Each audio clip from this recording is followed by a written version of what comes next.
And it should be going live any second now. Okay, we are live. Yay.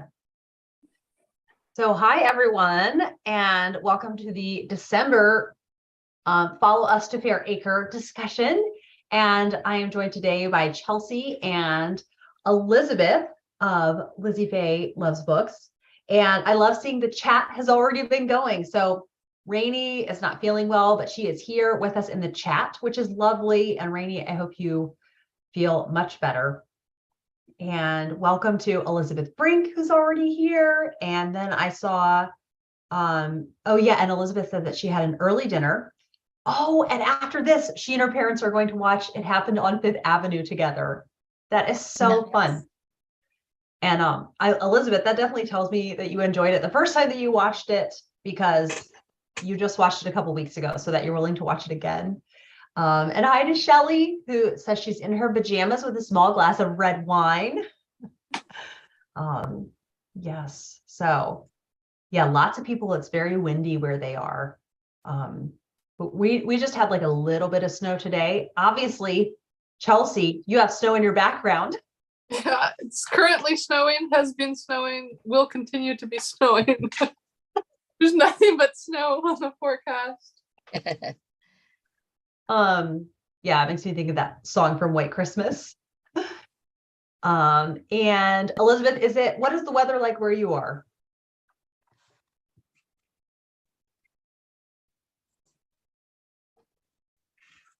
Can you hear me, Elizabeth? You're talking to me?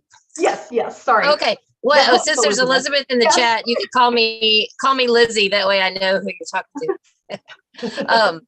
No, I'm sorry. I was trying to figure out, because I can't see the chat on my computer. And so I was pulling it up on my phone, and I was making sure I was muted on my phone so that I didn't echo, so that I could see the chat. Is that the only way to do it? Yeah, I haven't. Yeah, I guess since it's through Zoom, it's like then through YouTube, you have to see the chat that way, I think. Yes. So the weather here is overcast and kind of chilly for Florida, but I mean, it is, almost Christmas Eve. So, usually by Thanksgiving, it starts to get kind of chilly. Although this year, Thanksgiving was pretty warm, but we just had kind of I guess it was a cold front that came through with rain. Maybe, I feel like it's been rainy for about 4 days. It's just been overcast and rainy with very little cloud. I mean, 3 or 4. And then I heard that it's supposed to be like a light freeze tonight. So I don't know. We don't have TV anymore. And so I have to check Weather Channel to see the news. But that's what someone else told me, that we're supposed to get a freeze. I see. When you say you don't have TV, you mean you don't have cable? Or you just don't have a TV? Okay, gotcha. Yeah, we do have televisions, but we just have like Netflix and Disney Plus, and I don't even use that much at all anymore. We used to. I mean, I used to could tell you what was on every channel every night, but when I got into BookTube and started reading more, I just sort of gave up TV. It's hard for me to even like just sit down and watch something. Lately, my husband and I have been watching Longmire, though, and I've kind of really gotten into that. But I've never actually watched the series. I've read several of the books, but I haven't watched the series. Is it good? Yeah, I actually like the TV show better than the books. Ooh. I have read just 2 of the books, and I will read more, but I like the show a lot. It's good. I kind of burned out on the books, actually. So really? Yeah. You should try the show. Yeah, that's why I feel like maybe I could enjoy the show. And then Cami, I think your name is said Cami. I'm seeing in the chat. Welcome. Is it Cami Castillo? Yes. That's awesome. Hey, Cami. She joined us for the More Montgomery Challenge. And she did all the things and was a giveaway winner and all of that, and blacked out her board and all that stuff. Yeah. It was a very cool. Yeah. I think it's great when there are reading enthusiasts who don't necessarily have a channel, but are really active in the community. So you recognize their name and the kind of books that they like. And yeah, it's fun. So I guess we can talk about Over the Gate and Village Christmas, maybe Over the Gate first, but if we merge the two, that's fine. Over the Gate was a bit of, and hi to Amanda Schofield. Over the Gate was a bit of a bummer for me there. And it's purely, ooh, I love your cover. This is like probably like a first edition kind of a thing. Maybe not first edition, but it's really old. It's Very in fact pastoral. the cover is very brittle, and I put a sleeve around it while I was reading it just to be careful. Yes. No, that's good to, if you want it to stay looking nice. Yeah. A plot device that I rarely will enjoy is when there are, you have your present day storyline and then they tell stories from the past. And I'm like, I just want to be in the past. Like with, oh goodness, Miss Claire Remembers. Is that the name of the last one? Mm-hmm. Yeah. So I like just diving in there and, hearing about her family. And so this one felt really disjointed to me. Because for a little bit there, it seemed like, oh, we're having a plot with the drama of like, should she apply for the job, the other job or not? Right. And then we just hopped into other stories from the past. So, there was still beautiful writing in there. That's what keeps me misread. But unfortunately, I didn't love Over the Gate. I did think it was really funny with, who is her friend who we sort of like, but she's kind of annoying, that wanted to apply for the job. Amy, yes. So the whole thing with Amy, and then she's like, oh, I told Lucy, all about it. And she's really excited and wants to apply for the post. And then I love this whole hypothetical scenario that she has. And that's something that I would do. I would like play out an entire hypothetical scenario. That's yeah. And then it totally backfired because Amy thought that would help the situation, and it totally just made Miss Reed do a 180. Maybe if she had picked someone that Miss Reed liked, it wouldn't have backfired. Yeah. Yes. So unfortunately, just not much of a hit, but I did really like the commentary also towards the end about the Harvest Festival, about how there was the one Mrs. Maughan who was very superior about, it seems something like this Harvest Festival seems just sickeningly bucolic, and just very superior about it. And then I loved all of the commentary that the vicar had to say about, no, we have just immense gratitude for all of the blessings that we have, and the harvest represents all these blessings, and why not make a formal gesture of gratitude. So I appreciated that. So Chelsea, what did you think of Over the Gate? Pretty similar thoughts to you. It wasn't my favorite from the series so far. I don't mind a story within a story if the story is like a part of a larger plot line, like say the Tenet of Wildfell Hall kind of idea, where it's like you go back in time and then you kind of carry on with that storyline. I don't love the like vignette style as much as following along with one plot. I also found it kind of interesting. There was just like a lot of like ghost/witch stories in this, but there'd be none in any of the others. It was just like kind of an odd. I don't know. She hasn't really mentioned it in any of her other books, and then like I don't know, 4 or 5 of the stories were either like something ghostly or something kind of witchy. Yeah. Oh, this should have been like an October like Halloween book with the. Well, I wonder if it was. I'm gonna look back and see if it tells like when it was originally. Yeah, that was interesting. There was the one story with that, I guess ghost that Mr. Willard, was it Mr. Willard? Mr. Willett.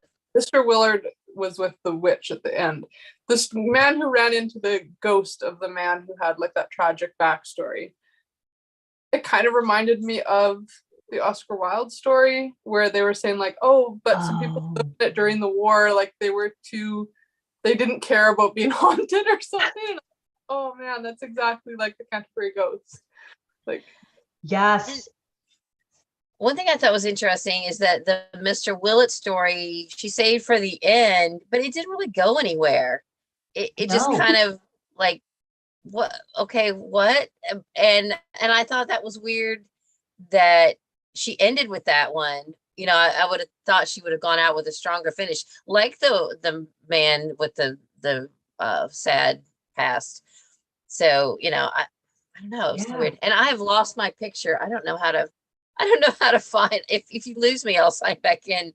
Oh, So I went off to Goodreads to see, and now I'm back on Zoom, but can We y'all can, still see me? yeah. yeah, we can still see you. That's so funny. I don't know how to get back to you.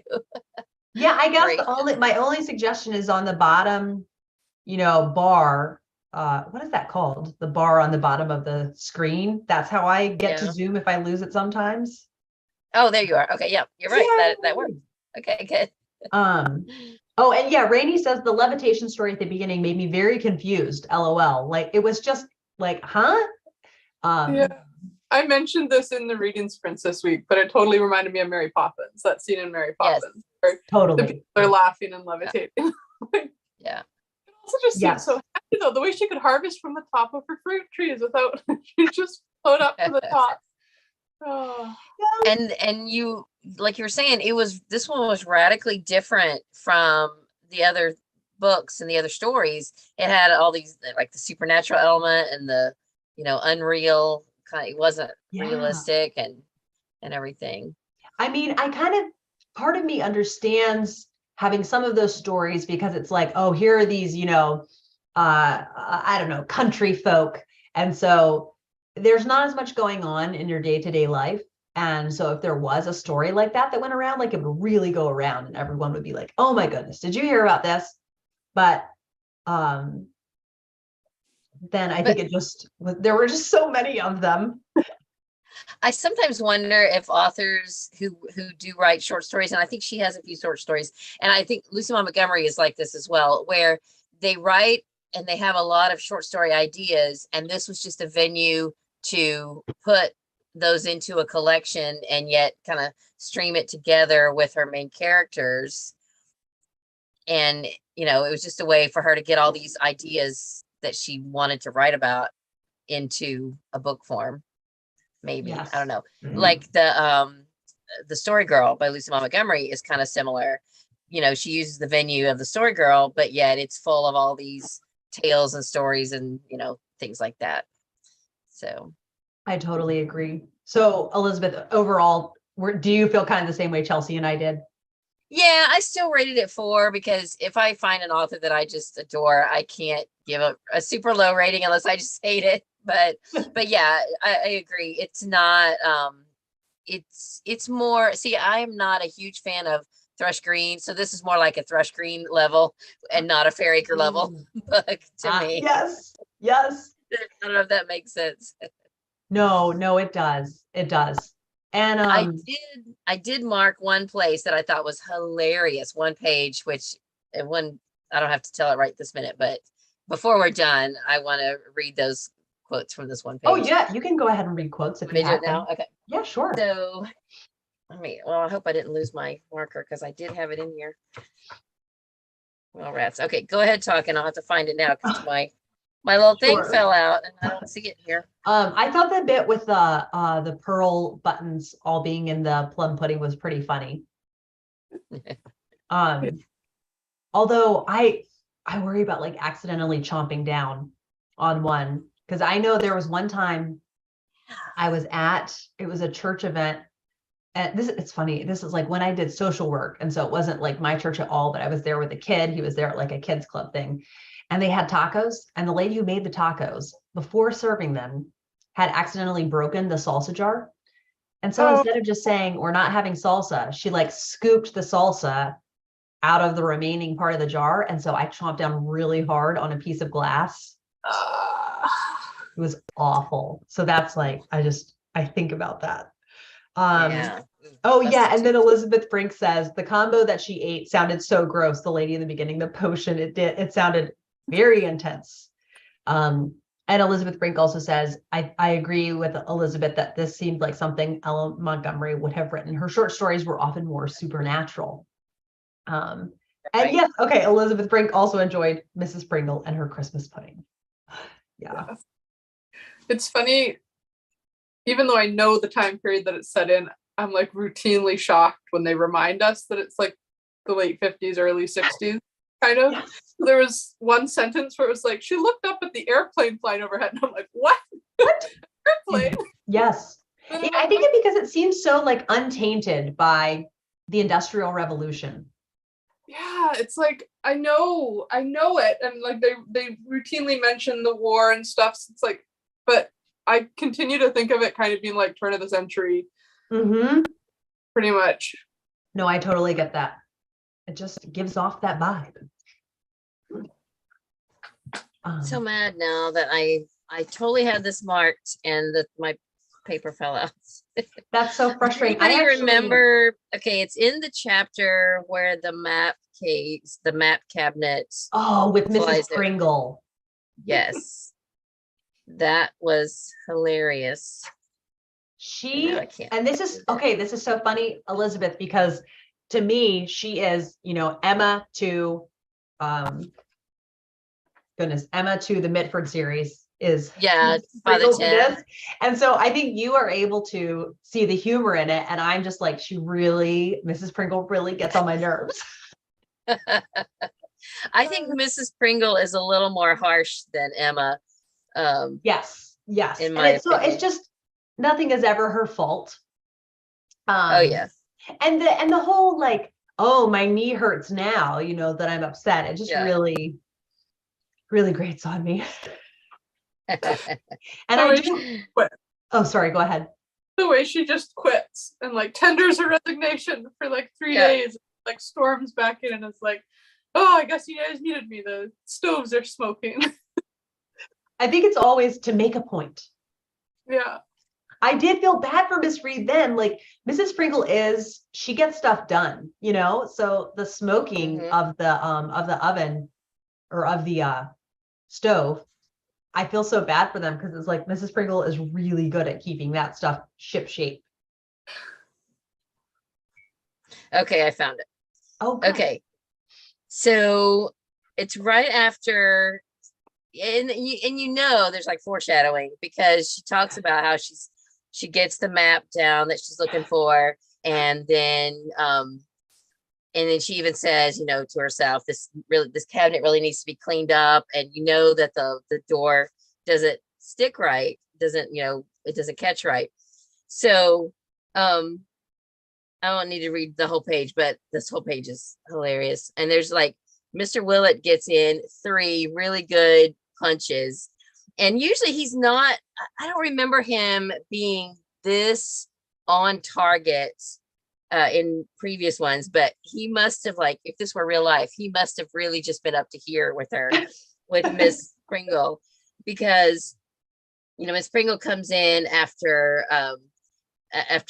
she was in there, and then the cabinet hit her on the head, and she's like, well, if the maps was hung properly, and she's like, might have been laid out, and Mr. Willis like, pity you weren't.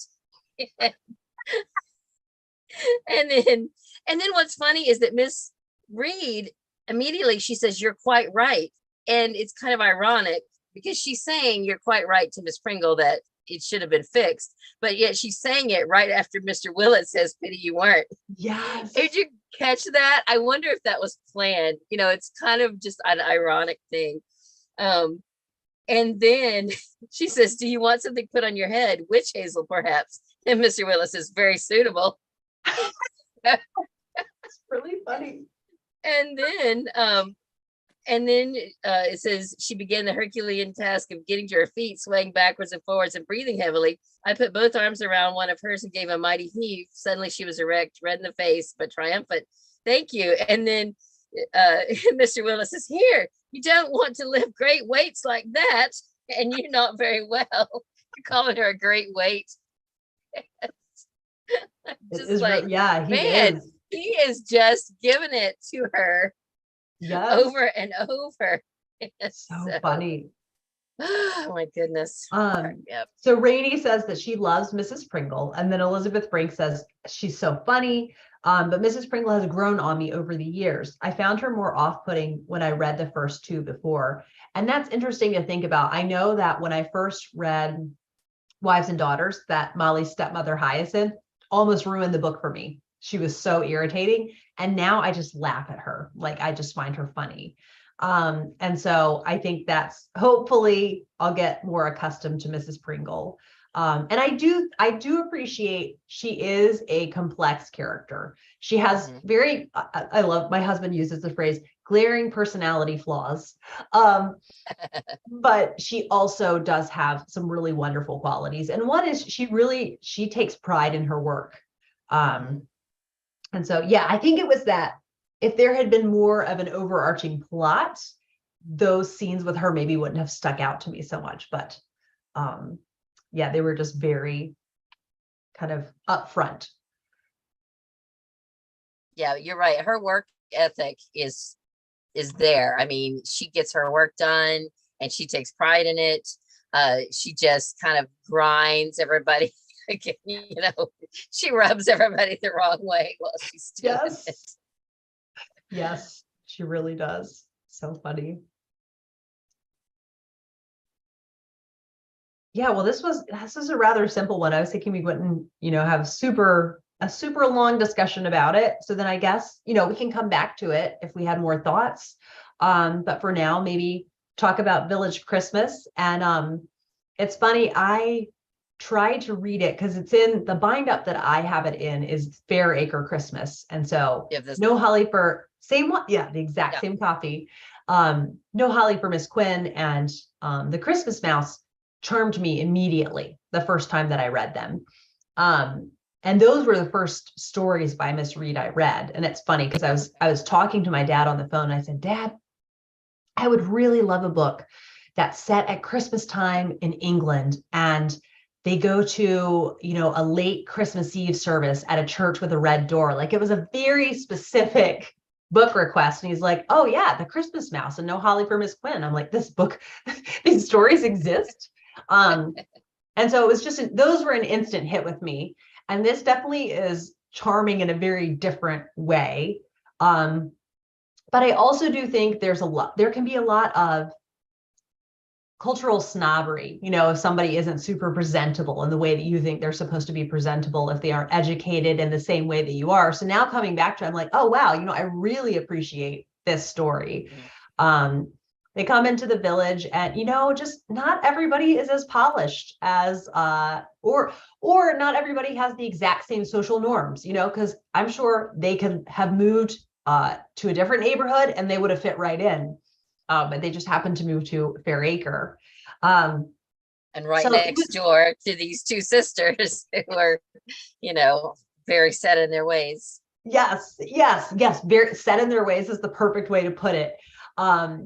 And I just wished it had been a little bit longer, but it was just an utter delight every single page that I wrote. I do get a little bit annoyed. I feel like Western culture is birth is very dangerous. And I just think, for every crazy story, about somebody giving birth and things going wrong, 100 that go, are unremarkable, and those don't make the good stories. So a little bit of that I felt was like, oh, this is so dangerous. She's having a baby at home. I'm also very biased because me and my 3 siblings were all born at home and all very routine, healthy births. And I think too, like, once women started, when they first had maternity wards in hospitals, there were more deaths from being in an unsterile environment. So I felt like there's a little bit of that kind of idea, but that's such a very specific thing to be annoyed about. So yeah, I just thought it was a really charming story, short and sweet. Just wish it had been longer. So I guess, Elizabeth, what did you think of it? Well, I went back and looked at all I wrote on Goodreads 2 years ago when I read it the first time was a sweet little story with a good life lesson. Yeah. And then today what I wrote was, let me read it to you. I said, I know that I'm getting old when I can seriously identify with the elderly main characters. Because not that I would like to hope that I'm not as judgmental as they are, but there was one point that I totally would stand with them 100% is when that little girl came over asking for string, and she says, "Oh, you save yours, we just cut it off and throw it away." And I'm like, well, if you wouldn't do that, you wouldn't have to come and ask for string, now would you? I totally was thinking that. Because my mom grew up in the Depression. They used up everything. She always like passed that on to me. And my dad, he hated waste. And he would always say, reuse, do what you can, and even my father-in-law, who is much younger than my parents, said just at Thanksgiving, he said, I was always taught you only throw it away if there's nothing else you can do with it. And I mean, that's just, these people who grew up in, earlier times just did not waste things. And we are such a wasteful culture, such a wasteful culture. Yes. Yeah. And so I agreed with that 100%. But, then all the stuff that, they like walked into the house, and I thought, okay, now the coin is turned, because I would be her with that messy house, with all the stuff. Oh yeah, like just having someone unexpectedly come in, and then they're allowed to judge her on the state of her kitchen. And she has, 3 little people, and she's extremely pregnant. Right. I think though part of that's interesting to think about, how we're such a wasteful culture, but we also we have so much stuff at the same time. So I do understand people being like, just throw it away, but then they're also wasting stuff, like maybe just consuming less, buying less. I think it's just a hobby for some people is to buy things. I mean, it's fun. It's fun to go out and buy things. And I mean, that's why I love the library. It's like getting to go book shopping. True. True. Every time I leave the library, like with my bag of books, it's like, I'm stealing these books. I pulled off the heist of the century. One time this is the early days of our marriage, there was a book I really wanted to get for my husband, and either I couldn't afford it, couldn't find it, I don't know. I checked it out from the library, and I wrapped it up for him for Christmas with a note that says, you have to return this one. And so I don't even remember what book it was, but I was so cute. Thinking of that idea, Yes. Well, and I think sometimes, I know my husband, he just doesn't, if the getting books at the library, the execution of that is just really overwhelming to him. So honestly, I feel like my husband would be like, oh, thank you. I wanted an interesting book on this topic. And so great, I'll read it this time. Chelsea, what did you think of Village Christmas? I really, really enjoyed it. Good. I really enjoyed it. It really felt like I was reading a Call the Midwife episode. That's what I was going to say. Yes. Oh my goodness, especially, it just totally felt like that. Yes. I'm really bad with remembering character names. So I'm like, did we know those 2 women already? Or are those new characters? Because I'm like, I don't know if I'm supposed to know them, but I don't think I know them already. So I'm really hoping we get to see more of them and more of the Emery children now in the school. Elizabeth, setting. Can you tell us, do we see more of those characters? No, this is as far as I've gone. So everything from this point is new to me. I haven't even read the other 2 Christmas stories in here that you were talking about. I am a read in order girl. I don't read out of order if I can help it. Yeah, it's so funny. I rarely do that. This is like the only series I think I've done that with. So, well, Elizabeth Brink has read these before, and I wonder if she can tell us if we see them again. Because I agree, they were so interesting, and I would love to see more of them.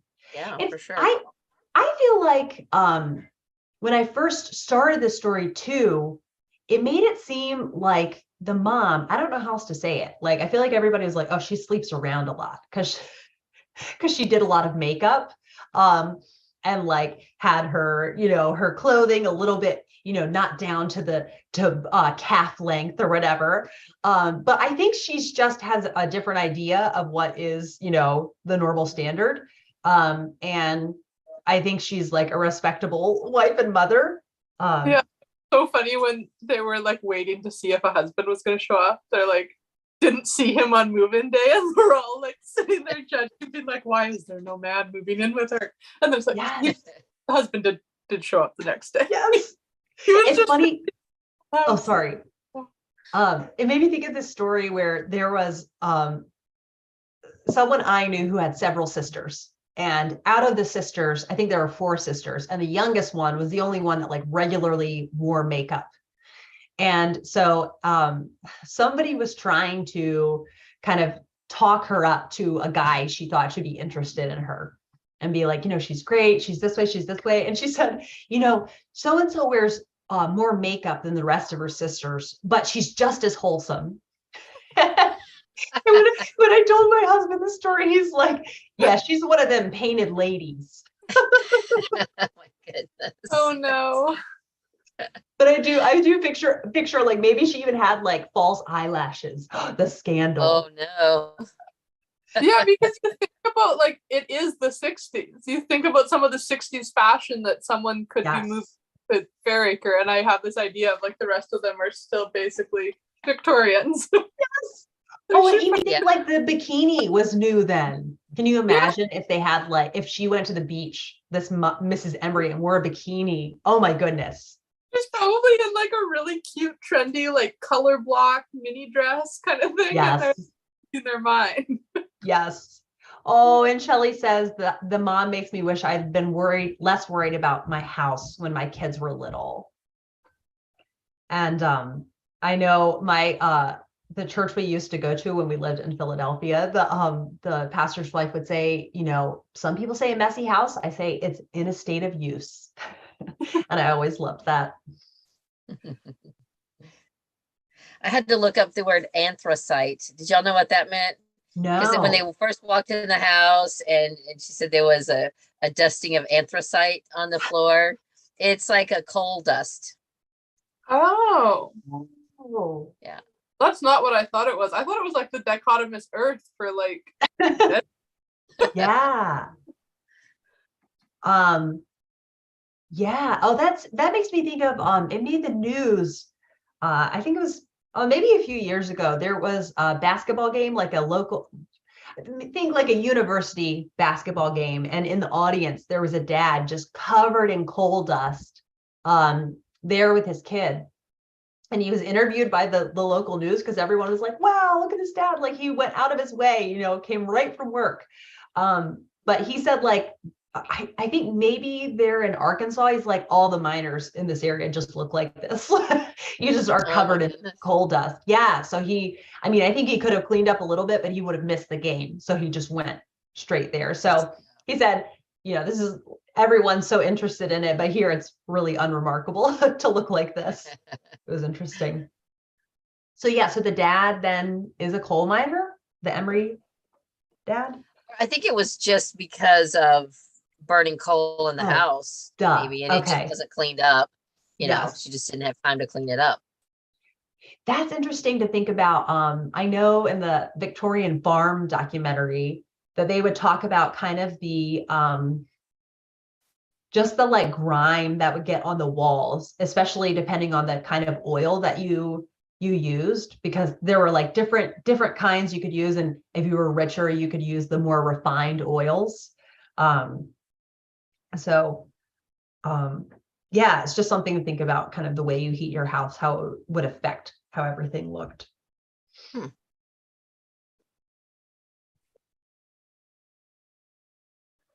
I liked the little there were some lovely little details about Christmas preparations in there. I always love hearing that. And just seeing the women run Christmas. Women keep Christmas going. That's all the like Christmas presents to my nieces and nephew are like from Uncle Dave and Aunt Kate. Aunt Kate did the ordering, the wrapping, but it's so fun. I don't mind. Rainey says that I actually have a coworker with a coal stove, and she talks about how much cleaning she has to do. That's so interesting. So I guess maybe if you lived in a village like that, having a wood stove would be, where would you get the wood? And you'd have to cure it and have a place to store it. So it makes sense that they would use coal. Shelley says, I loved when the girls went over to Mary and Margaret's house once the nurse arrived. Oh, that is really sweet. I would have loved doing that when I was little. Again, another box checked. I love intergenerational friendships. I think it's so sweet. And I had a neighbor like that, that I would visit regularly, and she would always give me treats, and it's so fun to give kids treats. Yeah, and how they loved seeing the red candles on the mantle. So fun.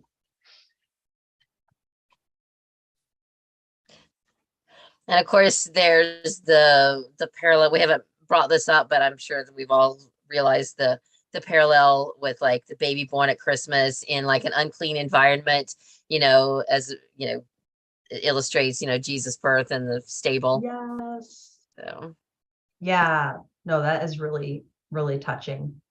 I really liked how she wove in some of the verses right at the very end, like the last 2 or 3 pages. Kind of had a couple verses woven in with the story, and you could tell that Mary and Margaret were thinking about that. Yes. yeah. There was have you guys heard of Johnny Erickson Tata? Mm-hmm.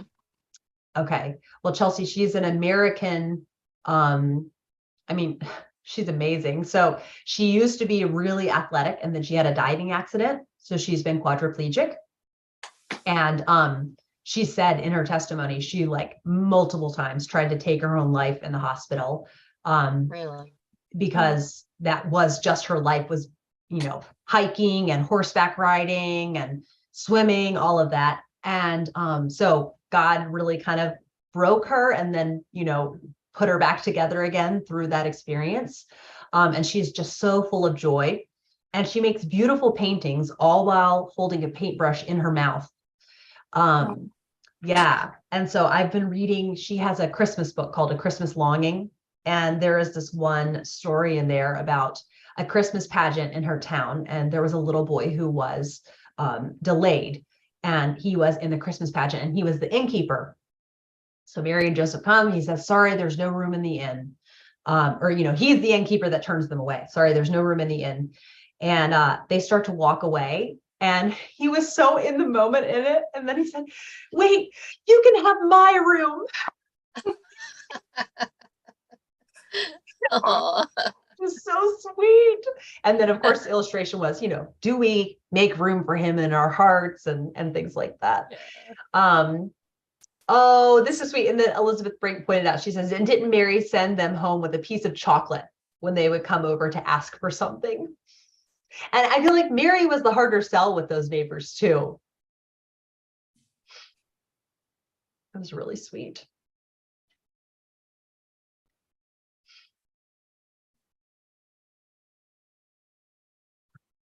Well, as always, when I finish one book in a series, I love to go on Goodreads and look up the kind of synopsis of the upcoming one. I know I meant to go look on my shelf. I don't think I have the next one. I'm going to have to get it. My mom has said she might let me inherit her misread books. So wow. I will be very excited if she does. If not, I can access them through the library. Fair Acre Festival. Complete. What's that? Does she have like a complete misread collection? She has some in the edition that Elizabeth has, the really nice hardcovers. She has a bit of a hodgepodge though. I think she has all of the titles between Fair Acre and Thrush Green, but I don't think she has them maybe necessarily in all the hardback. Some are in the I feel like early 2000s. They re-released them in white paperbacks with a little picture on them. So we'll see. So Fair Acre Festival. So it starts with the first day of October, but it brings an unheralded and violent storm, which whips through Fair Acre. And damages the roof of St. Patrick's Church.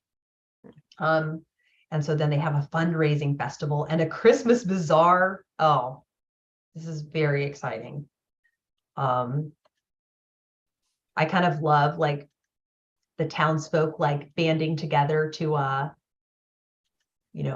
figure out a way to have a fundraiser. And yeah, that sounds like a lot of fun. It'll be interesting if that book, it kind of sounds like it's very short time span, because pretty much all of them have been a full year of life. I feel like most of the books, we get the Harvest Festival, we get a little bit of Christmas or winter, we get a summer beach trip, we kind of see the whole school year. So that one, it sounds like it could be just a month or 2 or 3 or kind of through the fall. So that'll be different. Maybe a bit more plot. Yeah. Yeah. I feel like that sounds like a more plot, because I remember on Goodreads when I was like looking at the synopsis of Over the Gate, I remember being like, I'm kind of confused. Like, so what happens in it? You know, it wasn't linear, the synopsis. Oh, Average rating. Oh, sorry, what's that? I was just gonna say the average rating is a 4.24. But of course, the average rating for Over the Gate is 4.19. So that's still pretty high. Yeah. But I'm sure a lot of people are like me. It's just like, they can't rate it low because it's mystery, Yes. Gotta support our, favorite authors. Yes. Yes. Especially with series, it gets like less and less reliable the deeper into the series, because like the only people who are on like book 17 of the series are super fans. Yeah. So yeah. I'll be like reading through a series and I'll be like, but that book wasn't that good, and it'll be like the highest rated in the series, and you're like, that's because like the only people who've gotten to this point. Right. Well, that's like And the later Wheel of Time books on it's so funny when I talk about it online. I feel like there should be an automatic bleep when I say it. They were just all rave reviews because it's the people who have stuck with it that long. yeah. Oh, this is so fun. So Jess is here from Jess, an admirer of Words and Coffee, and she says, I'm loving the ambience video that Chelsea has on in the background. You are living in an ambiance video. Yeah, it does feel like a bit of a snow globe sometimes, just looking out the window. Chelsea, do you follow on YouTube Ambient Worlds? Think so. They have a Christmas at Bag End video that just came out yesterday, which is really fun and cozy. Of course, my husband was like, I don't think they have Christmas in Bag End. I was like, not the point. If they did, this is what it would be like. Please. Oh, I'll have to check that out. Yes. Yeah, What's I'm not the sure. name Are of it? you like a little so The Ambient channel? Worlds is the channel, but I think you could also just search Christmas at Bag End and it will show you. I There's feel like fire I kind of crackling. follow. I just didn't see that one pop up. Oh yeah. I'm like, I wish I was a Lord of the Rings fan. Like, I really want to be. Have you tried reading them and they weren't for you? So fantasy in general is not for me. Right. I've only read The Hobbit. Yes. I've tried to watch the movies like multiple times, but then I get caught up in the like, you have to watch the director's cut, and then it turns into like, each one is like 5 hours long, and then I've never actually finished the movies. They're very long. So did you like The Hobbit? It was okay. Oh, I didn't hate it. I didn't love it. yes, I see. Yeah. And like, it's such a time commitment to read them that I'm always like. And I've read them like 4 times. I love them. I love them too. I feel like the aesthetic of all the things related to it is so nice. I just feel like the writing is so literary. Like it's just extremely solid storytelling. But if you didn't love The Hobbit. I think I'm like, I will give them a go at some point. And I think I might like them because I know he's like an amazing writer. Yeah, I feel like classics readers really like them. I don't know, it could be worth a try. Just trying, I don't know, a couple chapters of the Fellowship. And also, let me just say, as a Catholic, you will really appreciate there's some really great allegory in there. Yeah, no, I mean, I always see like, articles like this imagery, this religious imagery and Lord, was that religious symbolism in Lord of the Rings. I'm like, oh, I feel like I'm missing out, but I just don't know if I can get. No. Well, then Elizabeth Frank commented, maybe it's a right book, right time kind of thing. It could be, it's just not the right time for you. I think one day I'll pick them up and I think I will really like them. Yeah. Or you may not, and don't beat yourself up if you don't. And they're not for everybody. Yes. Yeah. Well, any any other thoughts? I feel like these were pretty slim volumes. So not as much to comment on with these. One little thought I had about the over the gate was when she talked about the festival. It was right at the end, and I loved that the children got to go first and decorate, and as she said, leave their offerings, and I don't know if that, like, okay, if that was going to be in real life, probably part of that would be the reasoning for that is so that the women can come in and kind of straighten it all up a little bit, after the children have been there, make sure that, that it's done well and done right. But, Yes.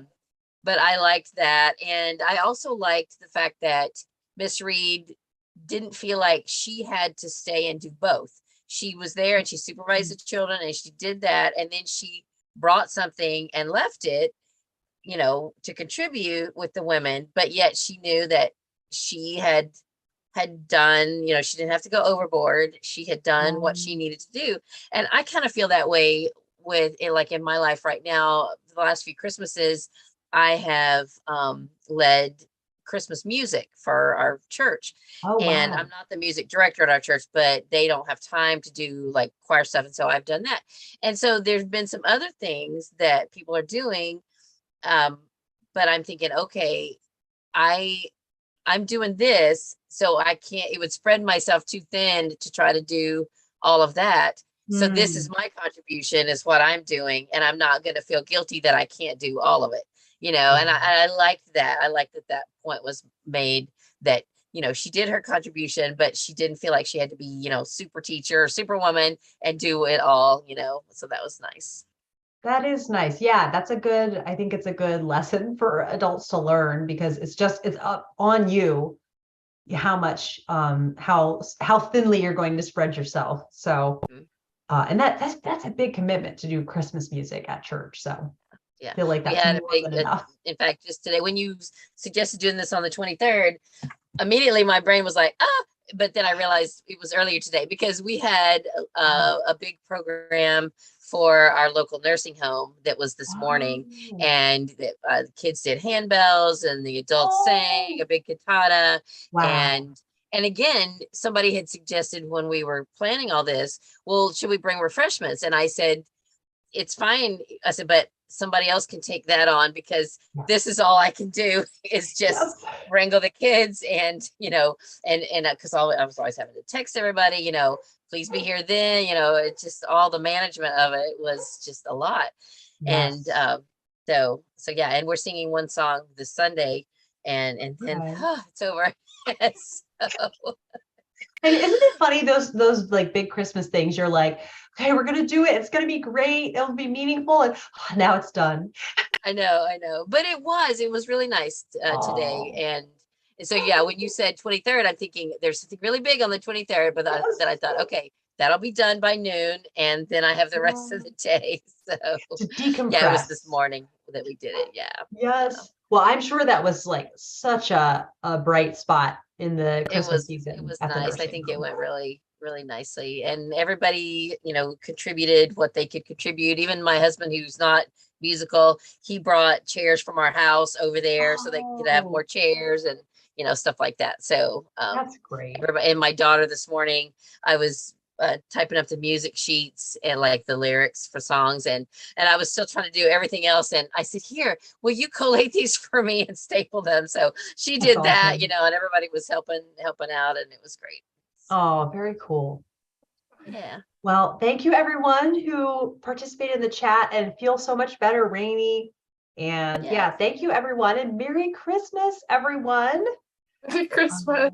Yeah, and we'll be back with a Fairacre Festival in January. And once we figure out the date, I will post it on Instagram. And I should remember to share it to my YouTube community tab. But I feel like that's kind of an less reliable way for everyone to see it. I'm not always sure how many people see posts. So yeah, but I will make sure to share it on both. Okay, thanks everyone.